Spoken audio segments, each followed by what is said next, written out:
Oi, tudo bom? Olha só, vou contar uma coisa para você que já me conhece, já somos próximos, né? Eu vivo exclusivamente do meu negócio na internet há mais de 15 anos e de lá para cá eu realizei muitas coisas. Porém, uma delas que me coloca como único nesse mercado, eu já treinei mais de 100 mil pessoas a começarem um negócio online no marketing digital do zero. E com toda essa bagagem, esse tempo todo, todos esses alunos, cada dia que passou, eu também fui aprendendo, aplicando e vendo as coisas acontecerem. Olha, essas fotos que está passando aí na tela agora vão te provar isso. Essa foto aqui, essa primeira foto aqui, é de quando eu comecei, meu primeiro mês que eu faturei online. E esse aqui é a foto do mês passado. Dá para perceber a diferença, né? Bom, mas como que eu cheguei nesse resultado? Qual que foi o caminho? O que eu fiz exatamente? Eu preparei um conteúdo especial onde eu explico tudo. Entrego mesmo tudo que eu faço para ter esses resultados aqui. Eu fiz esse conteúdo pensando em você. Então clica aqui embaixo para ver agora. Só clicar aqui, você vai cair direto na página que lá eu explico tudo. Estou te esperando. Clica aqui embaixo e acessa agora. Flamengo, ele pegou o embalo daquele segundo tempo contra o Grêmio em Porto Alegre e repetiu hoje na Ilha do Retiro. Foi um primeiro tempo de almanaque do Flamengo, pressionando, intenso, criando oportunidades, fazendo gols, perdendo muitas chances, e o Rogério repetindo aquela escalação com o Arão de zagueiro e o Diego e o Gerson compondo ali a dupla de volantes. Faltam aí 5 jogos e o Flamengo realmente vai dando sinais que vai encontrando o seu caminho. No segundo tempo tivemos uma queda, né?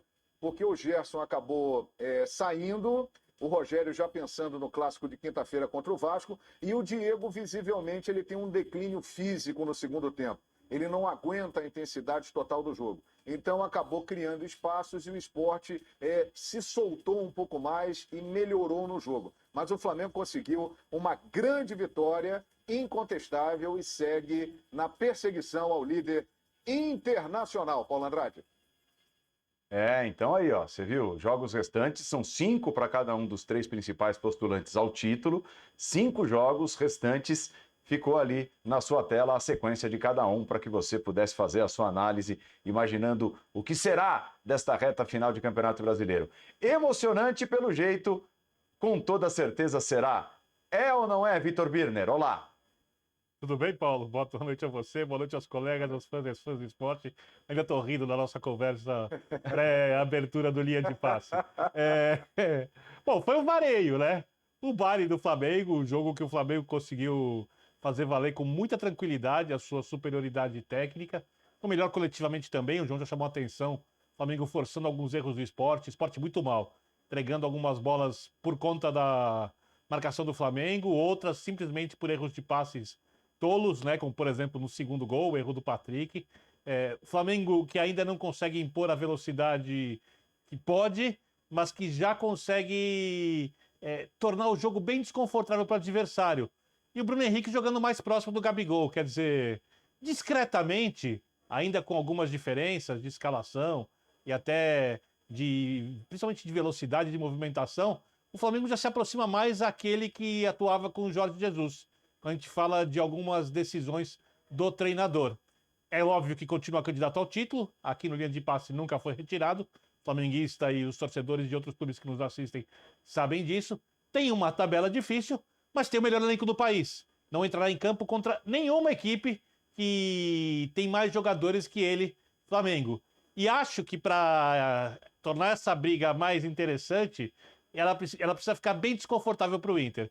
Quando vai ficar desconfortável? Quando o Flamengo puder, numa rodada, ultrapassar o Internacional. Porque o Inter, por enquanto, navega em mares tranquilos, mares que ele mesmo, Internacional, acalmou.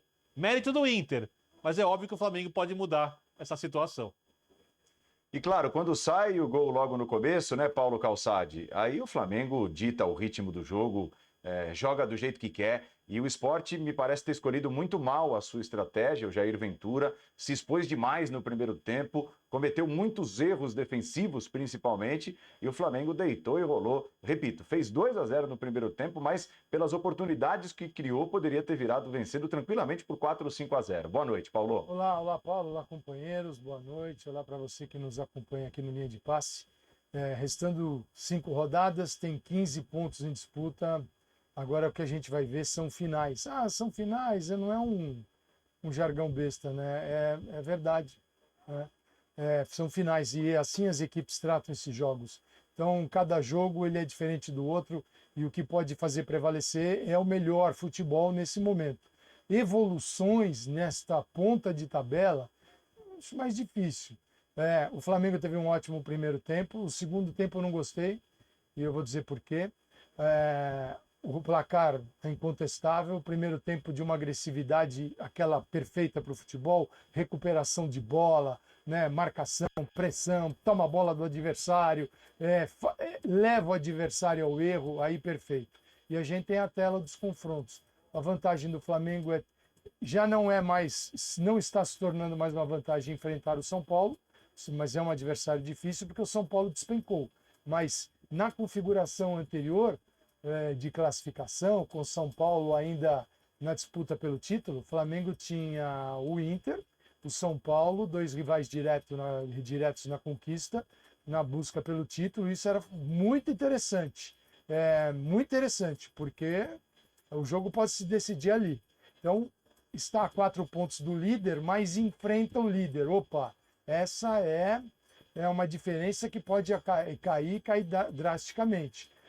Mas não pode ser o Flamengo do segundo tempo. O segundo tempo era o Flamengo com vantagem e o Flamengo sem saber direito controlar o jogo com a vantagem. Então o jogo continuava no mesmo ritmo, no mesmo tom, recuperava, saía em velocidade legal. Quando você faz o gol, quando você não faz, você devolve a bola para o adversário. E em vários momentos a bola ficou laica, batendo e voltando. Calma, com 2-0 no placar, não é para ter esse tipo e correr esse tipo de risco. Então acho que aí o Flamengo tem que melhorar.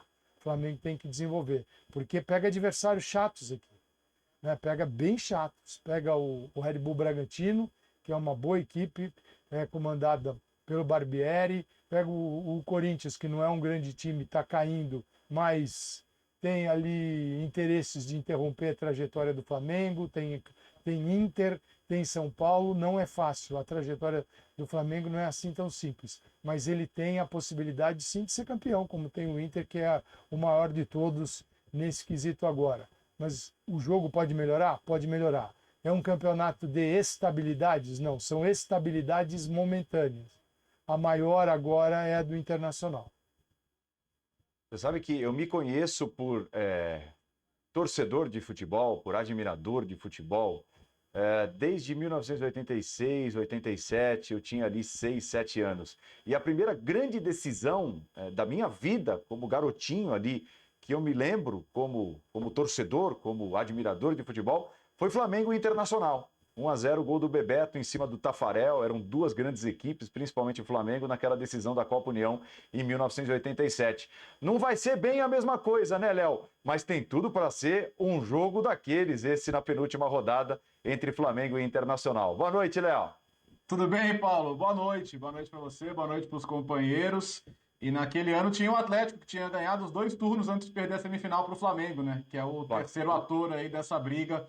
O Renato Gaúcho acabou com essas semifinais, né? Sim, jogou muito. Contra o Tele, né? Inclusive, que era um grande personagem daquele confronto. Bertozzi, por favor, o terceiro protagonista, não o terceiro ator. Temos 3. Por favor. Justo. Mas voltando ao atual, né? O que não existe nesse campeonato é o previsível, né? Não existe. Esse campeonato é absolutamente impossível você falar que algo vai acontecer com certeza, porque quem poderia falar que o Inter ganharia 9 jogos seguidos, ainda mais depois da saída do técnico, da volta do Abel, do começo difícil, não dava para prever nada disso. Então não adianta você falar que porque o Flamengo ganhou do Sport, por exemplo, é automático que o Inter e o Atlético, que ainda pegam esse Sport que se mostrou tão frágil hoje, não dá para você cravar, os dois vão ganhar esses jogos. Porque quando essas brigas de título e rebaixamento se entrelaçam, os resultados mais improváveis são possíveis. E 2 enfrentam o Vasco, 2 enfrentam o Sport, 1 enfrenta o Goiás, que é o próximo adversário do Atlético. Então, seria ótimo, ou não, né? É bom porque é imprevisível, mas você poderia falar, isso aí é 3 pontos garantidos. Não tem. Os 3 pontos garantidos não existem nesse campeonato. Nesse cenário, isso é boa notícia para o Inter, que é quem está na frente, né? Mas o Flamengo é o time que sabe que um tropeço do Inter e o Flamengo só depende das suas forças. pela lei dos grandes números, esse tropeço vai acontecer cedo ou tarde, né? Ganhar 9 já é uma grande façanha, imagina ganhar 14, né? Então é muito improvável. O Inter, em algum ponto, vai deixar no meio do caminho. Então o Flamengo tem mais é que acreditar mesmo. Porque, como disse o Birner, os jogadores, quem tem os melhores é o Flamengo. Então, você tem um cenário em que acontece de tudo, trocas de técnico, surto de Covid, instabilidade, o técnico que no primeiro momento não consegue pegar a mão do grupo, mas os jogadores estão lá e o jogo é feito pelos jogadores. Então, na hora que você tem a memória de decisão de jogos, que o Arrascaeta sabe que ele vai tocar de primeira e vai encontrar o Gabigol, que o Gerson sabe como ele vai enfiar uma bola, que o Bruno Henrique sabe a movimentação do companheiro, e isso eles sabem de memória, e quando a coisa funciona, funciona muito bem, como foi o primeiro tempo no jogo de hoje. De fato, o segundo é uma outra história e um adversário melhor poderia ter punido o Flamengo, sem dúvida, especialmente depois da saída do Gerson. Mas o primeiro tempo encaminhou a vitória e certamente às vésperas de um clássico, talvez o Flamengo tenha até tirado um pouquinho o pé no segundo tempo. Mas a disputa vai ser muito interessante daqui até o final. Dia 25 acabou tudo, então de hoje até em 24 dias a gente vai conhecer o campeão brasileiro, possivelmente chegando à penúltima, à última rodada, coisa que não acontece desde 2011, né? Por mais que a gente desenhe o brasileiro como um super campeonato equilibrado, aquela disputa que vai até o final, até o último minuto, não tem acontecido e talvez seja esse ano. E vai ser uma grande disputa, porque o previsível nesse campeonato não existe. Essa questão, o Léo usou um termo, João, que é: os jogadores do Flamengo sabem de memória. Eu acho que esse é o X da questão. O sucesso desse momento recente do Rogério Ceni talvez passe principalmente por aí, por não, entre aspas, atrapalhar o que os jogadores já sabem de memória. Eu não seria leviano de perguntar: mas o Flamengo reagiu porque os jogadores querem, muito mais do que por méritos do Rogério Ceni e tal, porque se o Flamengo estivesse perdendo, a gente estaria aqui olhando para o Rogério Ceni. Então eu não vou fazer o contrário. Mas eu quero abordar esse aspecto, esse lado. Os jogadores sabem de memória. Os jogadores têm sido fundamentais nessa reação, nessa virada de chave do Flamengo com o Rogério no comando? Não tenha dúvida. Eu concordo com o Leonardo Bertozzi e falei outro dia aqui no Linha de Passe, né? Quem faz o jogo é o jogador. O técnico, ele pode ajudar e muito, ou então até atrapalhar, né? E isso aí é um ponto bem claro na história do futebol. Agora, interessante nesse time do Flamengo, embora tenha feito um bom jogo contra o Palmeiras lá em Brasília, quando venceu por 2-0, mas na sequência perdeu para o Atlético Paranaense, né, não jogando bem em Curitiba. O ponto de ruptura talvez tenha sido o jogo com o Grêmio e o segundo tempo. Porque no primeiro tempo, lá na Arena do Grêmio, o Flamengo fez um bom jogo. Mas no segundo tempo, nós vimos um Flamengo como hoje vimos no primeiro tempo. Um time muito próximo, lembrando aquele do grande período de 2019 com o Jorge Jesus. Então parece que os jogadores, depois de algum tempo, né, conseguiram melhorar fisicamente. Individualmente também houve uma melhora muito grande na parte técnica. Esses jogadores, que todos nós sabemos da qualidade deles, ficaram durante meses numa fase individual muito ruim, tecnicamente muito abaixo, fisicamente não rendendo esperado. Então eles melhoraram. Parece que o trabalho do Rogério Ceni, que continua com um aproveitamento muito baixo, né? Ele é um dos piores técnicos em aproveitamento nos últimos anos do Flamengo, mas parece que o trabalho dele começa a encaixar e passa muito por essa repetição do time. Arão na defesa, Diego e Gerson no meio. É o terceiro jogo seguido que o Flamengo começa com essa escalação. Hoje tivemos apenas uma diferença: o Diego Alves começou jogando, mas se machucou de novo e o Hugo Souza voltou. O Paulo, Oi, Xará. eu acho que se a gente tivesse no início do Campeonato Brasileiro, imaginar uma condução, eu acho que é super válido, imaginar uma condução assim. Porque os jogadores, eles obviamente são fundamentais. Esse jogador não tem futebol, não tem clube, né? Não existe. Quando você enxerga agora, restando 5 rodadas, eram 6 até agora para o Flamengo, dentro do que está falando o João, e você consegue enxergar cada jogo, você consegue se concentrar para cada jogo, você consegue entender que a sua missão em cada jogo é vencer. este jogo. Pô, mas Calçade, os outros 33 também era a mesma missão. Mas o campeonato de pontos corridos, você começa ali no primeiro turno, ele deixa você um pouco disperso, né? Você tem muitos momentos para recuperar. Agora não existe momento para recuperar, só existe momento para vencer. O Inter sabe que se vencer todos os jogos, Inter campeão. O Flamengo precisa vencer todos os seus jogos também e contar com um pouquinho de tabela. Então, esta mobilização dos jogadores, eu acho que ela é muito válida e ela pode conferir isso que o São Paulo não conseguiu fazer. O São Paulo, quando se viu na ponta do campeonato, restando um pouquinho mais de jogos, esta mobilização, ela derreteu, ela desapareceu, que era o emocional para controlar a vantagem e estabelecer um jogo que tem horas que ele não funciona tão bem, mas ele se mantém competitivo. E o Flamengo, agora, ele precisa disso. A qualidade do jogo pode até variar, mas desde que o Flamengo se mantenha competitivo e as variações sejam compensadas por um time que vai compensar de alguma forma, na luta, na forma de encarar o adversário, de não medir uma dividida na bola, de chegar antes que o adversário. Quer dizer, você traz para o jogo elementos que talvez lá atrás você negocia. Agora é inegociável. Cada jogo é para ser encarado dessa forma. E aí o primeiro tempo eu entendo que o Flamengo fez isso, né? E ele acabou no segundo desfrutando dessa vantagem. Então o Flamengo, pelo menos o Flamengo sabe, se o jogo não está tão desenvolvido, na minha concepção, o jogo não está desenvolvido como estava. Assim, como já foi no passado, com o Jorge Jesus, e o do Rogério ainda não é um jogo totalmente estabelecido. Os caminhos E não desenvolve até o dia 25, né, Calçade? E agora é isso, né? Exatamente, Léo. É mais fácil você mobilizar cada pedacinho ali, cada fibra muscular do jogador, do que achar que até o dia 25 você vai alcançar o grande futebol, né? Até por essa jornada. E eu só queria destacar um elemento que eu fiquei muito impressionado no Maracanã. Quando eu cheguei no Maracanã na quinta-feira, primeira entrada foi, eu lembro bem, foi esqueça tudo que você falou, imaginou e projetou para a final até agora. Porque o Maracanã, o Rio de Janeiro sim, experimentava um calor absurdo, com uma sensação térmica maluca. No campo de jogo, estava 40 graus, sensação térmica, porque o Maracanã ainda tem aquela cobertura plástica, aquilo abafado. Eu fiz o jogo dentro da cabine e permitiram ligar o ar-condicionado. Mas foi uma negociação por causa da Covid. O meu jogo foi do jogo do ar-condicionado. Eu estava de paletó, estava uma delícia. O jogo de quem estava um lance abaixo depois do vidro foi um martírio.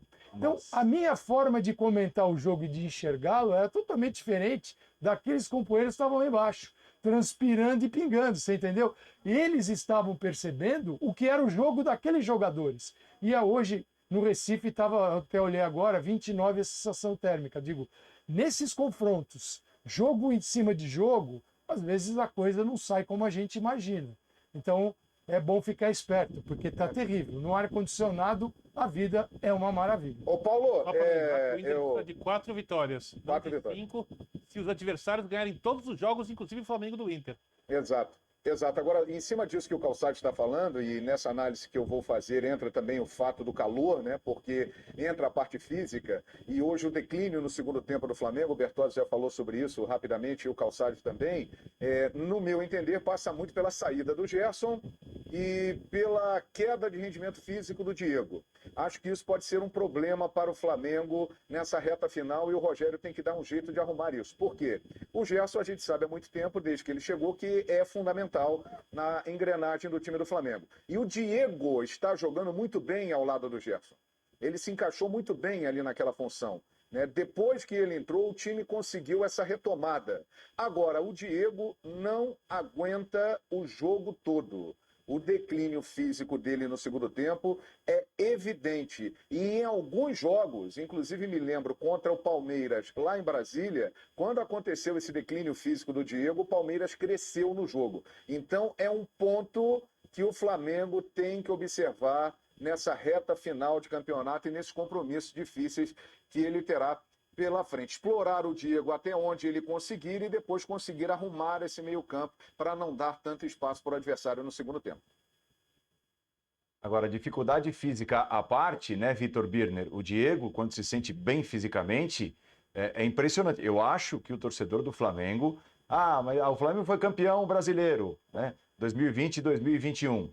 Anos depois, o Diego pode ser lembrado como uma peça-chave, se o título vier, para virada do Flamengo, né? Para que surgisse um novo Flamengo, e aí méritos ao Rogério Ceni, que por enquanto consegue encaixar, né, o que parecia improvável, Gerson e o Diego se reinventando mais recuado, colocando, empurrando o Arão para a zaga, tentando resolver um problema na zaga também, mas é impressionante o que tem jogado o Diego e o que tem liderado o time do Flamengo, o Diego também, né? Ele já foi fundamental na Libertadores quando ele rouba uma bola num dos gols, no final.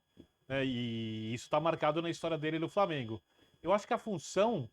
primeiro, tem muito mérito do Diego. Porque eu não acho que o Rogério precise explicar muito para o Diego aonde se posicionar. Ele precisa explicar para o coletivo inteiro qual é o papel do Diego para que a engrenagem funcione corretamente. Mas o Diego tem uma leitura de jogo, de posicionamento muito boa. Muito boa. A leitura é de alto nível. E o Diego, vindo de trás, com espaço para achar um dos seus companheiros em melhor condição, a qualidade do passe sempre foi a principal característica do Diego, ou uma das principais características desde o início da carreira. E não perdeu isso, ao contrário.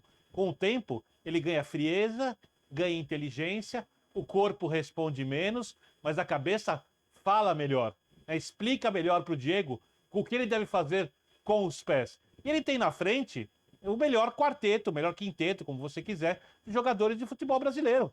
Ele tem jogadores ali de alto nível. Os jogadores, o Gerson é titular de qualquer equipe, o Everton Ribeiro é titular de qualquer equipe, o Arrascaeta é titular de qualquer equipe, o Bruno Henrique é titular de qualquer equipe, e o Gabigol também é titular de qualquer equipe do Brasil, se estiverem jogando no nível que podem.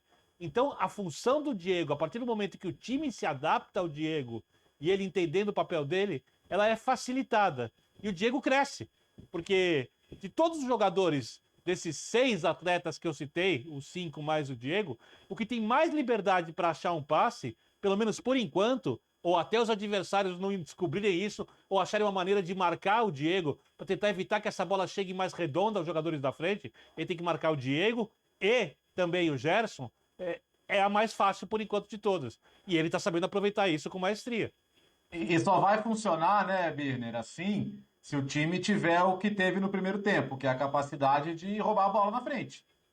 Esse não é um desenho que vai te permitir jogar com linha baixa, esperar o adversário, né? Para você sustentar esse grupo da frente, você tem que ter a capacidade de fazer sufocar. O adversário não respira.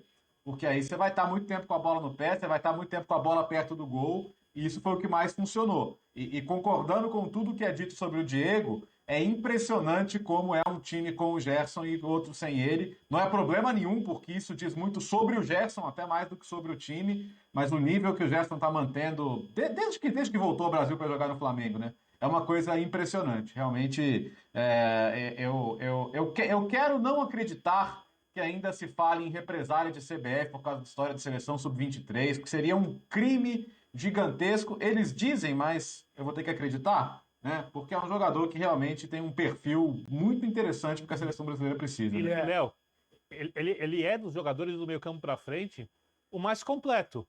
Ele pode não ser o melhor em algumas virtudes, ele é o mais completo e ele em forma é fisicamente também o melhor, talvez ele e o Bruno Henrique. Só que ele faz mais funções que o Bruno Henrique, então ele é o facilitador de todos ali. Tanto que no passado, quando o time voava, ele era chamado de Coringa, pelo próprio Jorge Jesus. Eu entendo que esse formato, você tem o Arão na zaga, Diego, Gerson, Arrascaeta, Everton Ribeiro.